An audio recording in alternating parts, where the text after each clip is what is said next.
Hello friends, I am Bhujbal Pratiksha. So today I am going to talk about circulatory system and lymphatic system. So first one is the circulatory system. Circulatory system is also called as a cardiovascular system. It is a complex network of organs and vessels which is responsible for transporting blood, oxygen, nutrients, hormones and waste products throughout the body. Now talking about components of circulatory system. So first one is the heart. So heart is a muscular organ located in the chest, slightly left of the center. Then it acts as a pump which circulates blood throughout the body. The heart consists of four chambers, that is two arteria and two ventricles. The right side of the heart receives a deoxygenated blood from the body and pumps it to the lungs for the oxygenation. While left side receives a oxygenated blood from the lungs and pumps it to the rest of the body. Now, second one is the blood vessels. Blood vessels are the vast network of tubes that carry blood. There are three main types of blood vessels. So, first one is the arteries. Arteries carry oxygenated blood away from the heart to various parts of the body. Then, second one is the veins. Veins transport deoxygenated blood back to the heart. Then, capillaries. So, capillaries are tiny, thin-walled vessels that connect the arteries and veins. Then, they allow for the exchange of nutrients, oxygen, waste products between the bloodstream and body tissue. Now, circulation of blood. So, first one, oxygenated blood is pumped from the left ventricle of the heart into the aorta, which is the largest artery. Second one, arteries branch into smaller arterioles and eventually into capillaries where oxygen and nutrients are exchanged with the surrounding tissues.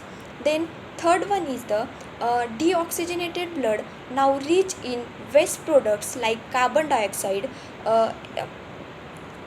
intervenules and the veins which gradually merging into a larger veins at it return to the heart. Then fourth one is the deoxygenated blood.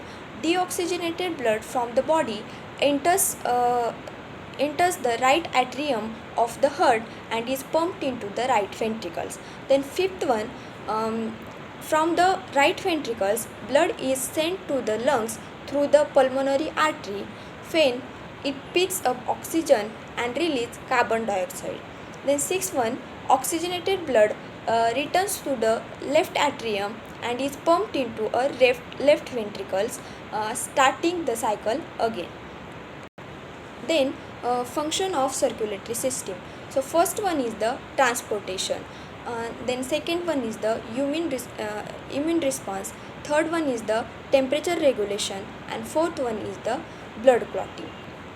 Now, lymphatic system. So, lymphatic system is a vital part of the human body which circulate human body's circulatory and immune system. Then it is a complex network of lymphatic vessels, lymph nodes, organs and tissues that are work together to transport lymph and play crucial role in maintaining fluid balance. Then components of a lymphatic system.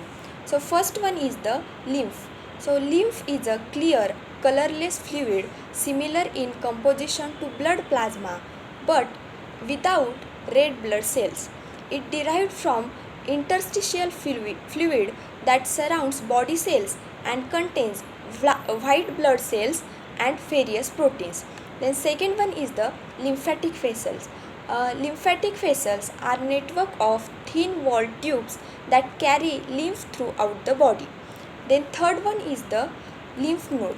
Lymph node are small bean-shaped structure which located at various points along the lymphatic vessels and they act as a filters trapping and removing harmful substances such as bacteria, viruses, damaged cells, and cancerous cells from the lymph.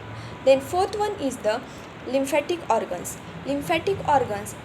There are several lymphatic organs in body, including spleen, thymus, and tonsils. Now the function of lymphatic system. First one is the fluid balance, then second one is the immune response, and third one is the transport of fats.